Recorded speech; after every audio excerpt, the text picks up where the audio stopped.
Hi, I'm Danita Vigil with IPX1031 Exchange Services, and I'm here today with my business partner who is going to explain for us the different ways that you can actually identify in your 1031 exchange. So when the exchange starts and the day you close on your sale, one of the timelines that starts is you have 45 days to identify the property or properties that you would want to buy or exchange into. So during the 45 days, there are 3 different rules that govern this identification process.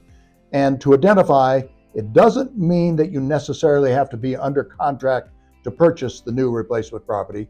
Instead, you're just identifying it by address. And the 3 rules are this. The first one is called the 3 property rule. In other words, the exchanger, the seller, is limited to identifying just 3 properties. Call them A, B, and C. And after they have identified 10, 12, 15 days later, they find out that property A, B, or C is not going to work for them for whatever reason. Then they can give us a new list with properties 1 and 2 and 3 on there. In fact, you can do that an unlimited number of times during that 45-day window. Sure. In fact, so much so that most people don't even bother to turn in their identification list until at or near day 45. So the 3 rules are that 3 property rule is what you're limited to. But if you want to identify more than just 3 properties, say 4, 5, 15 properties, you can do that. But then another rule is turned on, the 200% rule. The 200% rule says the following: the aggregate dollar amount of everything that you have identified, the grand total, cannot be more than 2 times, or 200%, of the relinquished property's sales price.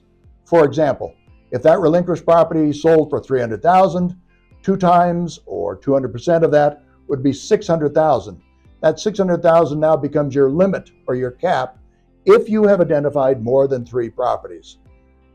The third rule, if you should exceed that cap from the 200% rule, is called the 95% rule. And it basically says as long as the exchanger closes on the purchase of 95% of the dollar value of all the properties they identified, then even though they went above their cap from the 200% rule, then their exchange is still valid. Last but not least, I want to re-emphasize, if you just stick with identifying 3 properties or fewer, then there is no 200% rule. It does not get applied. If you wanted to identify $1 million properties, you certainly could do so. I see. That's great information, Tracy. Thank you much for that. I wanted to welcome you all to call us anytime to ask any 1031 questions. Have a great day.